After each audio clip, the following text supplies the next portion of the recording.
Safety tip.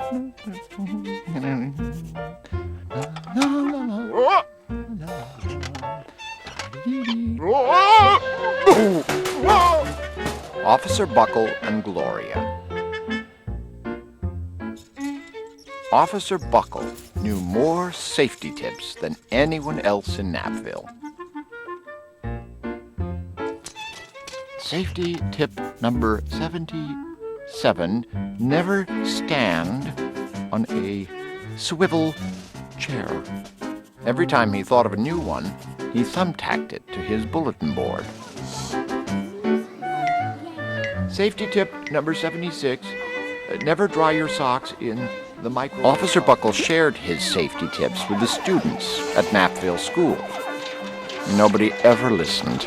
Safety tip number 7. Sometimes there was snoring. Always swim with a buddy. Safety tip number 80. Always walk facing traffic.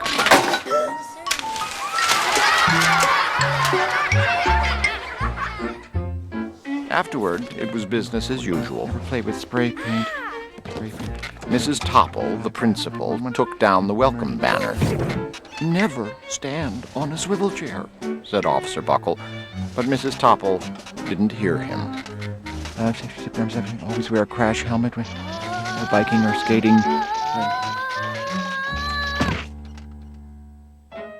Then one day, Knappville's police department bought a police dog named Gloria.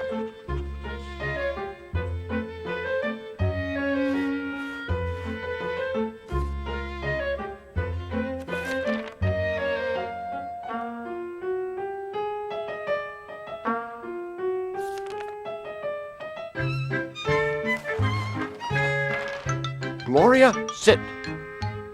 Good girl. Gloria, down. Good girl.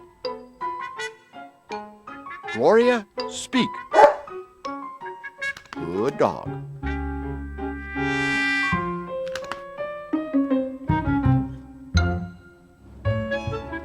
When it was time for Officer Buckle to give the safety speech at the school, Gloria went along.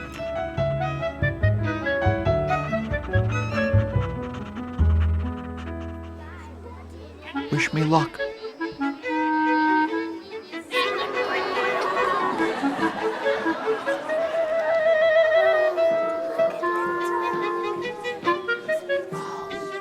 Children, this is Gloria, announced Officer Buckle. Gloria obeys my commands. Gloria, sit. And Gloria sat. Safety tip number 1. Keep your shoelaces tied. The children sat up and stared. Officer Buckle checked to see if Gloria was sitting at attention. She was. Safety tip number 2. Always wipe up spills before someone slips and falls. The children's eyes popped. Officer Buckle checked on Gloria again. Good dog. Officer Buckle thought of a safety tip he had discovered that morning. Never leave a thumbtack where you might sit on it. The audience roared. Officer Buckle grinned. Stay away from guns, he said the rest of the tips with plenty of expression. Matches. Officer Buckle was surprised. Say no to drugs. He had never noticed how funny safety tips could be. Where someone might step on it. After this safety speech, away from cigarettes, there wasn't a single accident. The next day, an enormous envelope arrived at the police station. It was stuffed with thank you letters from the students at Knappville School. Every letter had a drawing of Gloria on it. Officer Buckle thought the drawings showed a lot of imagination. His favorite letter was written on a star-shaped piece of paper. It said, You and Gloria make a good team. Your friend Claire. P.S. I always wear a crash helmet. Safety tip number 7. Officer Buckle was thumbtacking Claire's letter to his bulletin board when the phone started ringing. Officer Buckle speaking. Officer Buckle, I'm calling about your safety speech. Can I put you on hold? Officer Buckle speaking. Our students want to hear your safety tips. Why, sure. Hello, Officer Buckle. No, this is Officer Buckle. Officer Buckle, we'd like to invite you to our school, and please bring along that police dog. Yes, okay. Can I maybe call you back? Officer Buckle told his safety tips to 313 schools. Everywhere he and Gloria went, children sat up and listened. After every speech, Officer Buckle took Gloria out for ice cream. Officer Buckle loved having a buddy. Then one day, a television news team videotaped Officer Buckle in the State College auditorium. When he finished safety tip number 99, "Do not go swimming during electrical storms," the students jumped to their feet and applauded.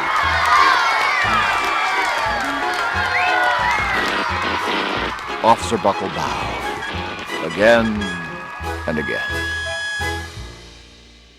Across Canada and Hey, millions of restaurants serve desserts and People should watch that. Yeah. Buckle up for a musical with a final score of 83-72. Have you ever tripped over an untied shoelace or slipped on a banana peel? If you have, that night, Officer Buckle watched himself on the 10 o'clock news. Sarah Stone. Thanks, Brad. Children in Knappville County are a lot more safety conscious these days, and it's all because of a remarkable safety tip speech by Officer Buckle of the Knappville Police Department. Accompanied by his faithful police dog, Gloria, Officer Buckle has been appearing at schools and daycare centers all over Knappville, delivering a safety message that, well, you've got to see it to believe it, as they say. So let's take a look. Do not go swimming during electrical storms.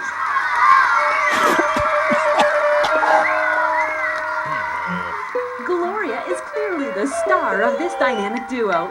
From the State College Gymnasium, this is Sarah Stone for KNAPP News. Wow, that is one hot-wired hound dog. Well, it looks like we can expect a pretty gloomy day tomorrow. We'll be back with a full weather report. Safety tip number 100. Never turn your back on a strange dog.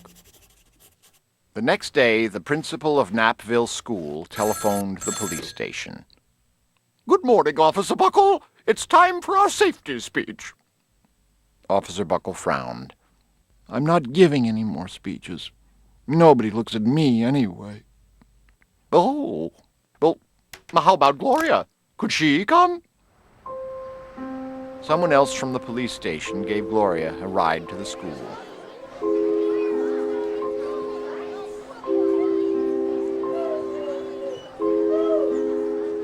Gloria sat on stage, looking lonely. Then she fell asleep. So did the audience. After Gloria left, Knappville School had its biggest accident ever.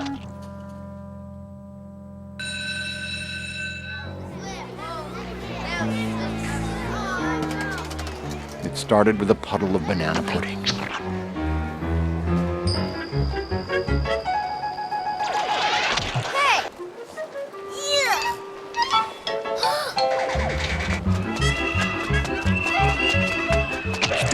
Splatter! Sploosh!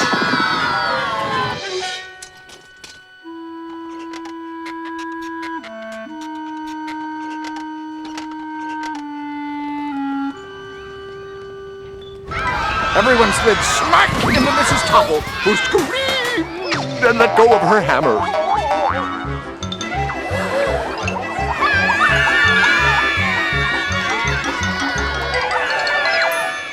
The next morning, a pile of letters arrived at the police station.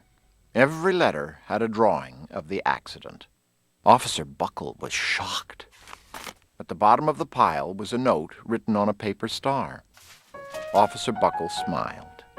The note said, "Gloria missed you yesterday. Your friend Claire. P.S. Don't worry, I was wearing my helmet. Safety tip number 7. Gloria gave Officer Buckle a big kiss on the nose. Officer Buckle gave Gloria a nice pat on the back. Then Officer Buckle thought of his best safety tip yet. Safety tip number 101. Always stick with your body.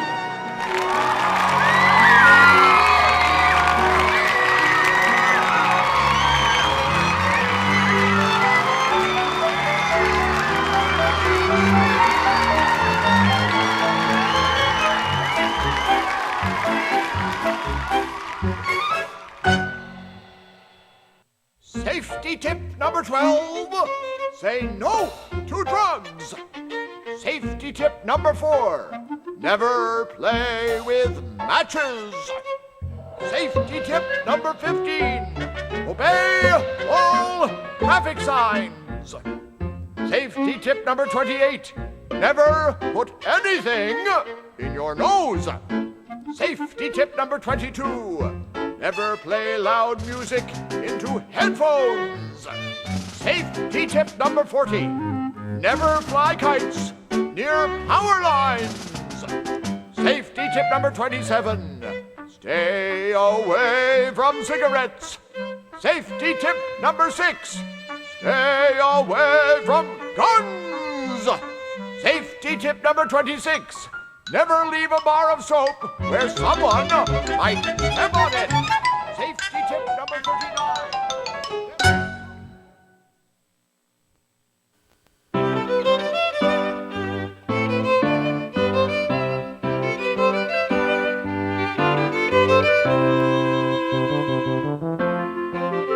100 years ago in Paris, when theaters and music halls drew traveling players from all over the world, the best place to stay was at the Widow Gatteau's, a boarding house on English Street. Acrobats, jugglers, actors, and mimes from as far away as Moscow and New York reclined on the widow's feather mattresses and devoured her kidney stews. Madame Gatteau worked hard to make her guests comfortable, and so did her daughter, Mirette. The girl was an expert at washing linens, chopping leeks, paring potatoes, and mopping floors. She was a good listener, too. Nothing pleased her more than to overhear the vagabond players tell of their adventures in this town and that along the road. One evening, a tall, sad-faced stranger arrived. He told Madame Gatteau he was Bellini, a retired high-wire walker. I am here for a rest. Oh, I have just a room for you, Monsieur Bellini. In the back, where it's quiet. But it's on the ground floor, with no view. Perfect, said the stranger. I will take my meals alone. The next afternoon, when Mirette came for the sheets, there was the stranger, crossing the courtyard on air. Mirette was enchanted. Of all the things a person could do, this must be the most magical. Mirette's feet tingled, as if they wanted to jump up on the wire beside Bellini. Mirette worked up the courage to speak. Excuse me, Monsieur Bellini, I want to learn to do that. That would not be a good idea. Once you start, your feet are never happy again on the ground. Oh, please teach me, Monsieur Bellini. My feet are already unhappy on the ground. But he shook his head.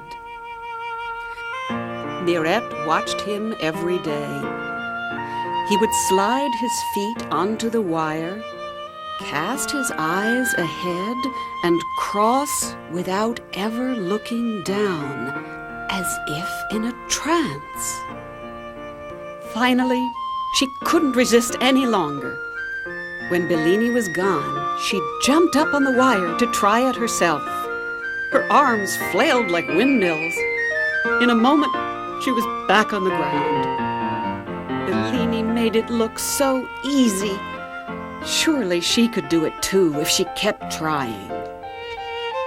In 10 tries, she balanced on one foot for a few seconds. In a day, she managed 3 steps without wavering. Finally, after a week of many, many falls, she walked the length of the wire. She couldn't wait to show Bellini. He was silent for a long time. Then he said, In the beginning, everyone falls. Most give up, but you kept trying. Perhaps you have talent as well. Oh, thank you, Monsieur Bellini. Mirette got up 2 hours earlier every day to finish her chores before the sun shone in the courtyard. The rest of the day was for lessons and practice. Bellini was a strict master.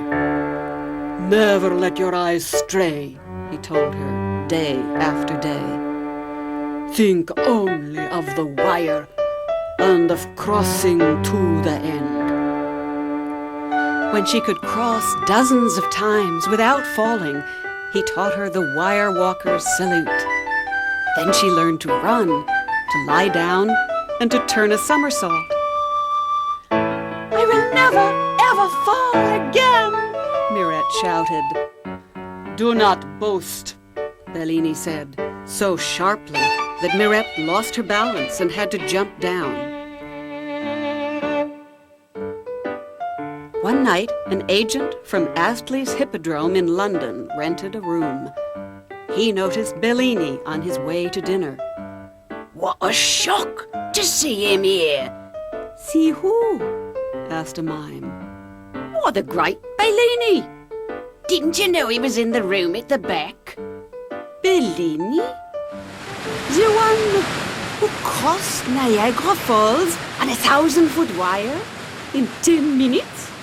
And on the way back, stopped in the middle to cook an omelette on a stove full of live coals.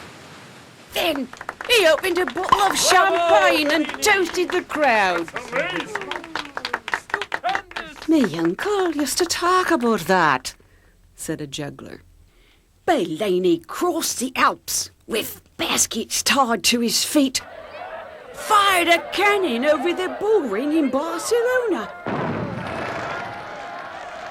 walked a flaming wire wearing a blindfold in Naples. The man had the nerves of an iceberg. Mirette raced to Bellini's room. Is it true? You did all those things? Why didn't you tell me? I want to do them too. I want to go with you. I can't take you. But why not? Bellini hesitated a long time. Because I am afraid. Mirette was astonished. Afraid? But why? Once you have fear on the wire, it never leaves. But you must make it leave. I cannot. Mirette turned and ran to the kitchen as tears sprang to her eyes. She had felt such joy on the wire. Now Bellini's fear was like a cloud, casting its black shadow on all she had learned from him. Bellini paced his room for hours. It was terrible to disappoint Mirette. By dawn, he knew that if he didn't face his fear at last, he could not face Mirette. He knew what he must do.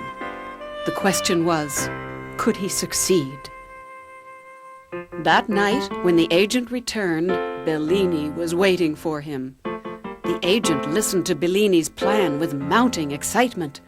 I'll take care of it, he promised. To himself, he added, a big crowd will make me a tidy profit. Bellini went out to find a length of hemp with a steel core. He borrowed a winch and worked until daylight, securing the wire. The next evening, Mirette heard the commotion in the street. Go and see what it is, her mother said. Maybe it will cheer you up. In the square was a hubbub. The crowd was so thick she couldn't see at first that the agent was aiming a spotlight at the sky. Return of the great Bellini! He was yelling. Could it be? Mirette's heart hammered in her chest. Bellini stepped out onto the wire and saluted the crowd. He took a step and then froze. The crowd cheered wildly, but something was wrong. Mirette knew at once what it was. For a moment, she was as frozen as Bellini was. Then she threw herself at the door behind her, ran inside, up flight after flight of stairs, and out through a skylight to the roof. She stretched her hands to Bellini. He smiled and began to walk toward her. She stepped onto the wire, and with the most intense pleasure, as she had always imagined it might be, she started to cross the sky. Bravo! Bravo! Roared the crowd. Protégé of the great Bellini! Shouted the agent. He was beside himself, already planning the world tour of Bellini and Mirette. As for the master and his pupil, they were thinking only of the wire and of crossing to the end.